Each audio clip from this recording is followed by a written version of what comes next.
इसी दौरान रूहानी इंस्टीट्यूट से सर अब्दुल्ला तशरीफ़ लाए हैं, हम उनके भी शुक्रगुजार हैं। Chairman Ishrat Fatima medical trust Ali Hasan हमारे पास मौजूद हैं, हम उनके भी शुक्रगुजार हैं। अपना मुकाम पैदा करके CEO ज़ैन इजाज़ और उनकी नुमाइंदगी करते हुए उमैर परवेज़ हमारे पास मौजूद हैं। तहरीक तलबा अहले हदीस जनरल सेक्रेटरी उमैस अहमद साहब हमारे पास मौजूद हैं। हम आप सब के शुक्रगुजार हैं कि आपने अपने कीमती टाइम से हमें वक्त दिया। आप लोगों का बहुत बहुत शुक्रिया। अब हम अपने नेक्स्ट स्पीकर की तरफ मूव करते हैं। सेपियंस इंस्टीट्यूट UK से हमारे पास तशरीफ़ लाए हैं और अल्लाह ताला का इरशाद है कि उदखुलू फिस्सिल्म काफ़, कि दीन में पूरे के पूरे दाखिल हो जाओ, कि ज़िंदगी का एक लम्हा भी ऐसा नहीं होना चाहिए, खाने पीने से लेकर सोने जागने तक और स्टेज सेक्रेटरी बनने तक, आपके पास ज़िंदगी में एक लम्हा भी ऐसा नहीं होना चाहिए जो आप इस्लाम के बगैर ना गुजार रहे हों, इस्लाम के बगैर गुजार रहे हों। इसी तरह से अल्लाह ताला फरमाते हैं कि इन्न दीन इंदल्लाहिल इस्लाम, कि अल्लाह के नज़दीक अगर कोई पसंदीदा मज़हब है, यानी अगर कोई वाहिद हक का मज़हब है तो वो इस्लाम ही है। हमें अपने पूरे का पूरा ज़िंदगी का तर्ज अमल इस्लाम के मुताबिक डालना पड़ेगा। तो पर कि इस्लाम इज़ नॉट अ रिलीजन, इस पर एड्रेस करेंगे हमें फ़हद तस्लीम भाई। आई रिक्वेस्ट फ़हद तस्लीम भाई, please come to the stage and address our audience. Fahad Taslim brother.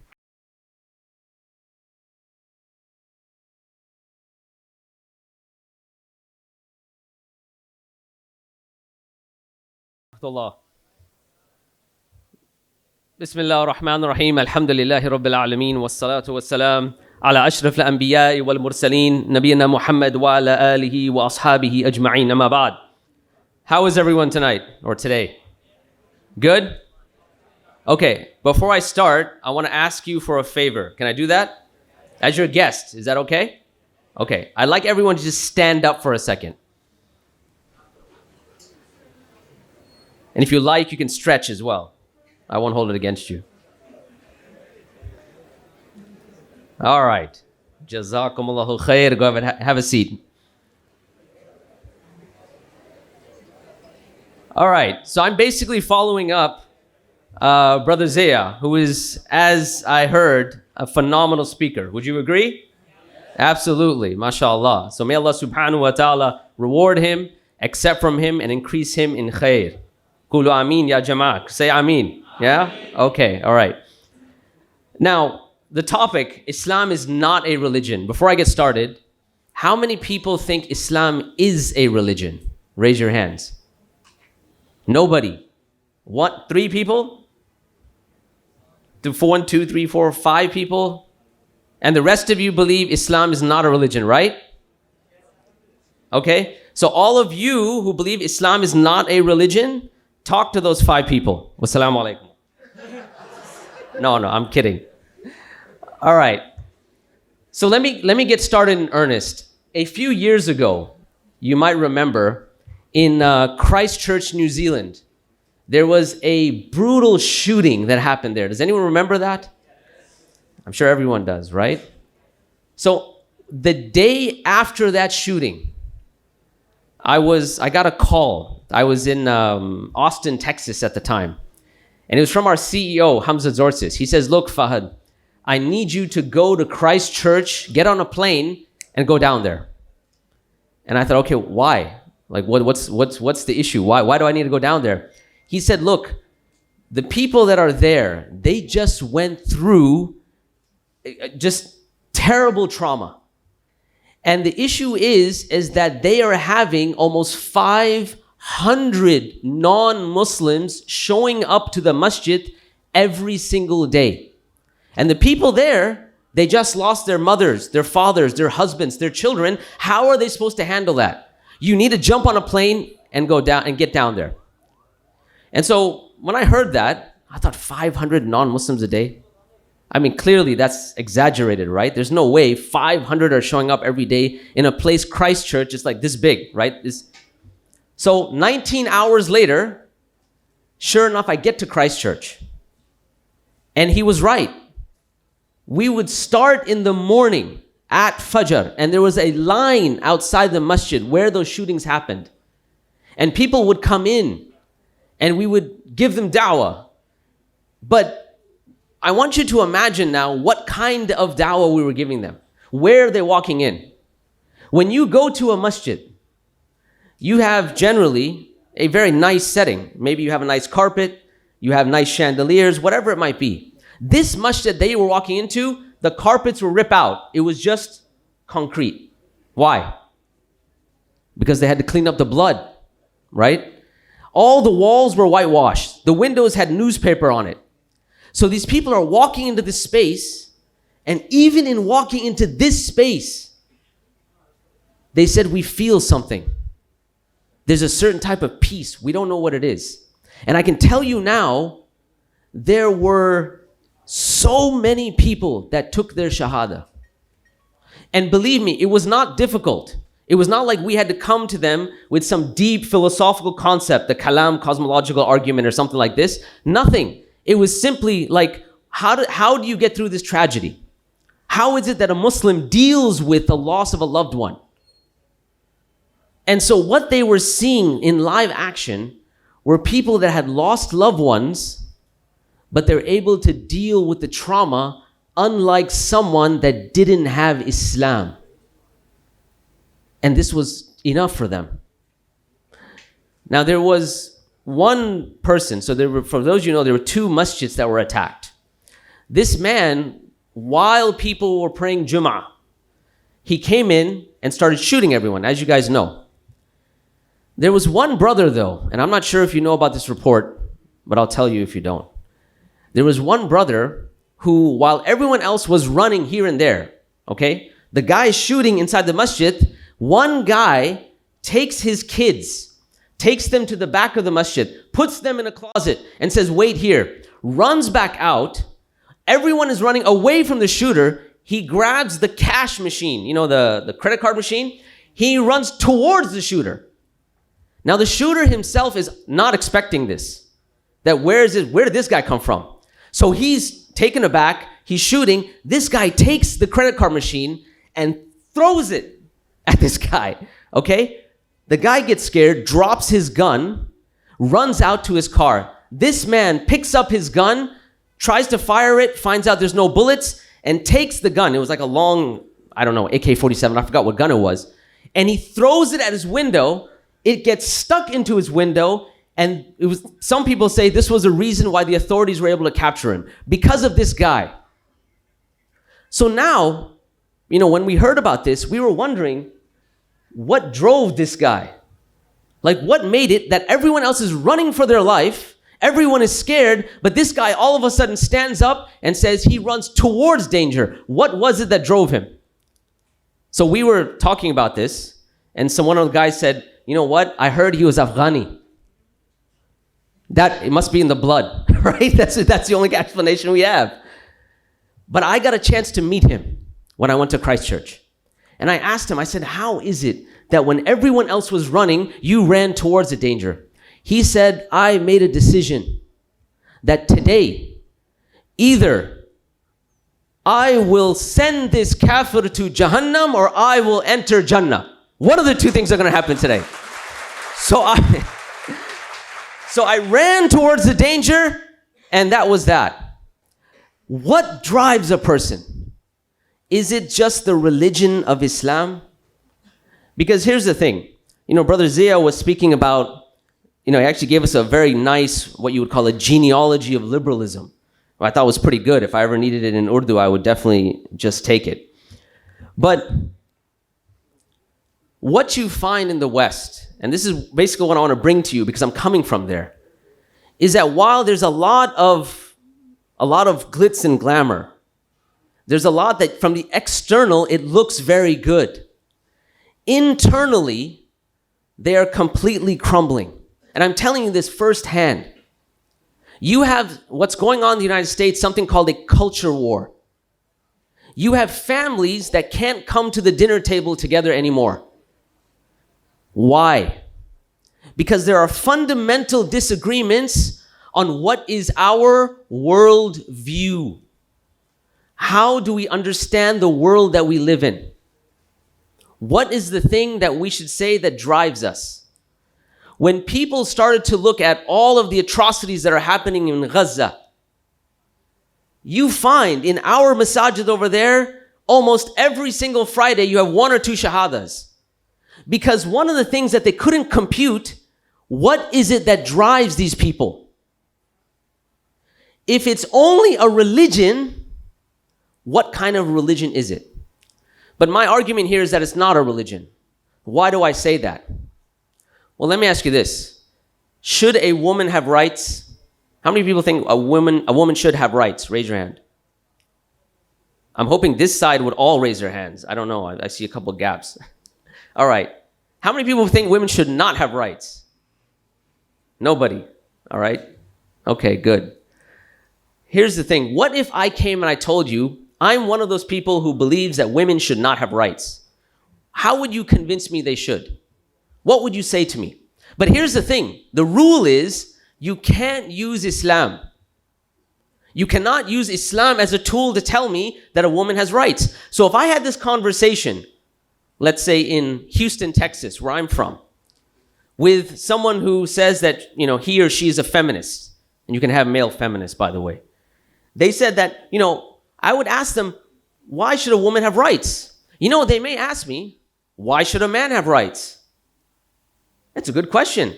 And I would say, right, why should a man have rights? Why should anyone have rights?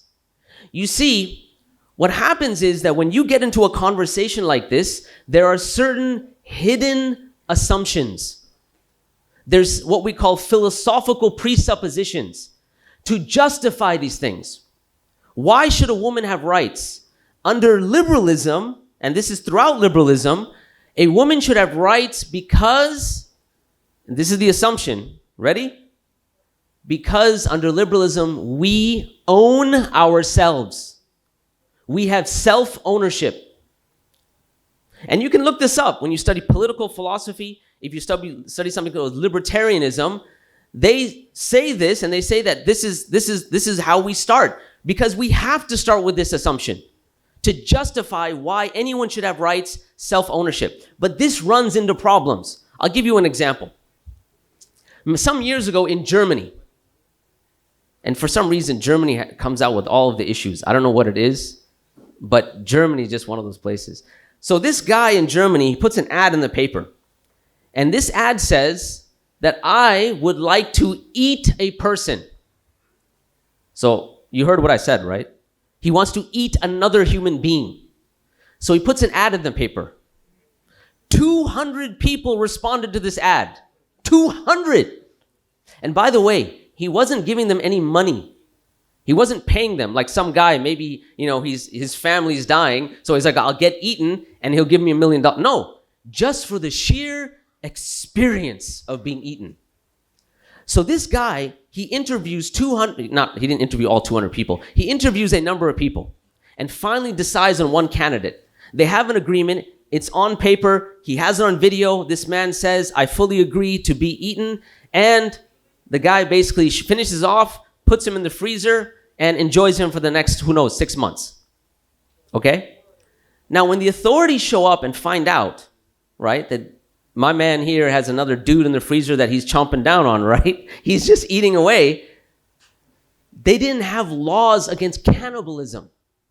So they had to charge him with murder, obviously. But now the issue that arose was, and what his defense lawyer said, we, and under liberalism, assume self-ownership. If it's true that that man who was eaten owns himself, then he has the right to be eaten. Now, long story short, it didn't really take. People are still Ahlul Fitra, right? They're not going to buy that. And so he was convicted. The really weird twist is that the guy ended up as a vegan in jail. I don't know why. I don't know what the deal is, but, he started fighting for animal rights. So here's the thing. Self-ownership is very problematic. But it is what something like feminism is predicated upon, is self-ownership. When you see, I don't know if you guys see in the media, when you have, abortion rights and those clinics. Have you guys seen that? Yeah? What is the statement on the sign that people are holding? My body, my choice, right? My body. What does that mean? I own myself. Now, stop here. Is that part of the Islamic worldview? The Islamic paradigm that we own ourselves? No. You go to any janazah, what is on everyone's lips? Inna lillahi wa inna ilayhi raji'un. Allah is the one that owns us. We don't claim self-ownership. And even if we did, what makes us a good owner? Are we maximally perfect in knowledge? Take the attribute of mercy. Do you honestly believe, can anyone honestly say that they are more merciful than Allah? Think about it. Jazakallah khair. Can anyone really make the claim that they're more merciful to themselves than Allah? Allah subhanahu wa ta'ala, Arhamar Rahimin, the most merciful. When he, as you know, on the day of Arafah, when all of the creation has come together, amongst them are the murderers, are the homosexuals, are the ones that raped people, are the ones that killed people, are the ones that did the most devastating things you can possibly imagine, that are shown up to Arafah, and they come there broken, begging Allah subhanahu wa ta'ala. And Allah azza wa jal looks at his angels and he says, look at my servants. They've come broken, disheveled, begging, and know that today I have forgiven all of them. Who is more merciful than Allah, man? You think self-ownership says you are more merciful than yourself? No way. So what makes you a good owner in the first place? And you could go on and on. More knowledge. Do you have more knowledge about yourself? Of course not. And so on and so forth. Here's the issue though. As I'm speaking about this, if Islam, and here's the kind of the take-home point, if Islam is conceptually just a religion, then it cannot enter the discussion against feminism because it's just a religion. And so therefore, the main thesis here is that if you categorize Islam as just a religion, it belies Islam, because religion has a certain conceptual domain. And along with that, you can have feminism, you can have socialism, you can have democracy, Marxism, and then you can start adding that. People love doing that. Islamic feminism, Islamic socialism, but Islam is complete in and of itself, man. So if Islam is not a religion, and this is true with any discussion, Islamic liberalism, I don't know what that would be, right? If Islam is not a religion, what is it? How do we understand it? You've been hearing me say this word, worldview. Islam is a comprehensive view of reality. It is the glasses by which you look at reality and how you decide about reality. And there is no person that does not have a worldview. I want you to listen to this very carefully. You know, atheists say, oh, well, you know, we have objectivity. You know, we're neutral.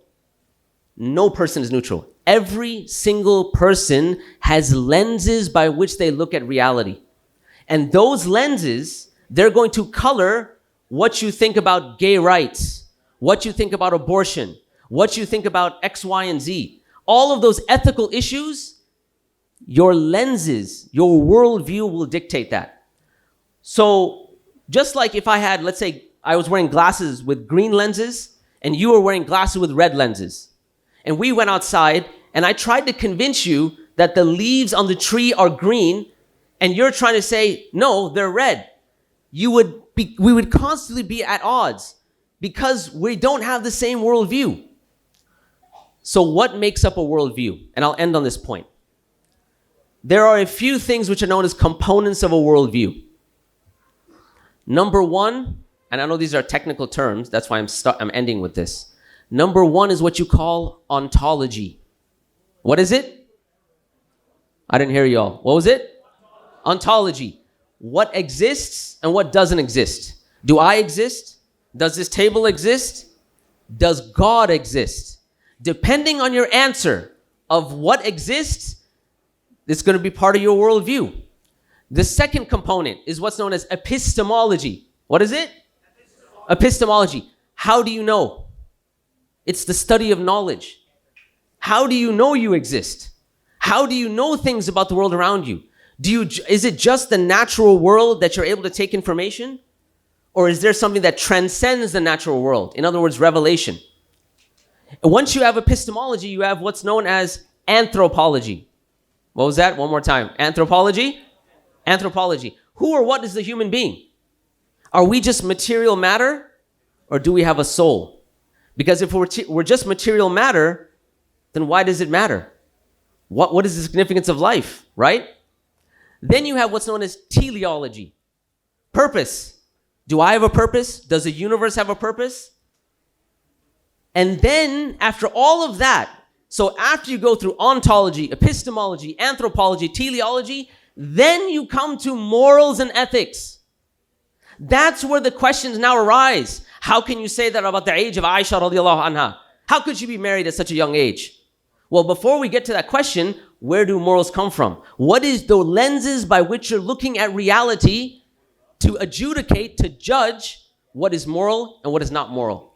Because if we don't agree on ontology, whether God exists or not, if we don't agree on sources of knowledge, is it just this world or is there revelation? If we don't agree on human beings, are we just material matter or are we matter and soul?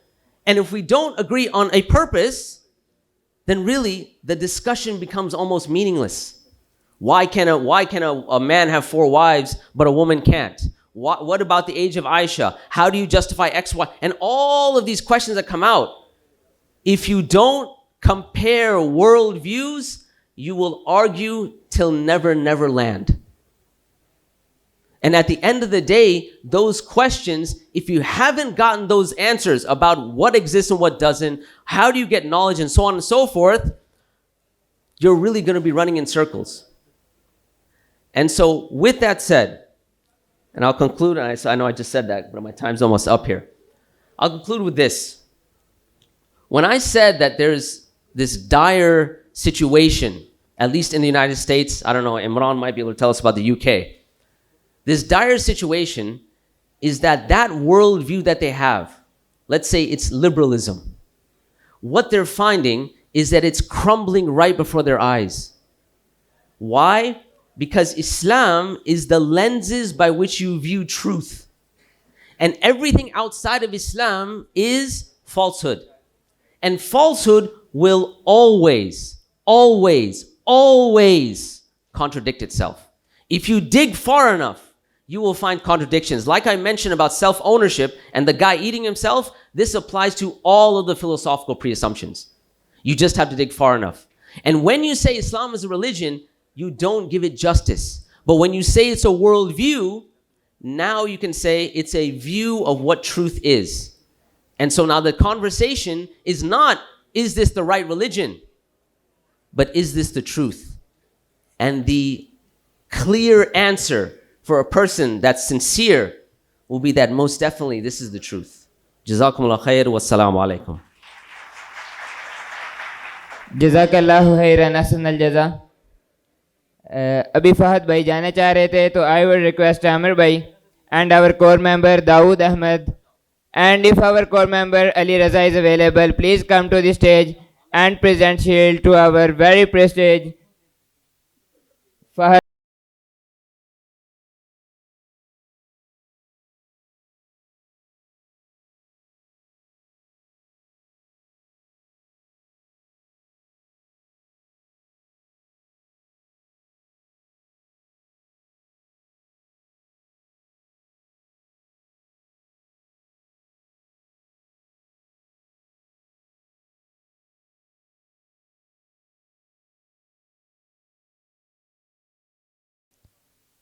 हकूकुन नास foundation से अब्दुल वारिस गिल साहब हमारे साथ मौजूद हैं। पुरजोर तारीफ में उनका इस्तकबाल कीजिएगा। अब्दुल वारिस गिल साहब इस वक्त हाल में हमारे पास मौजूद हैं। राउंड ऑफ अप्लाज फॉर अब्दुल वारिस गिल साहब।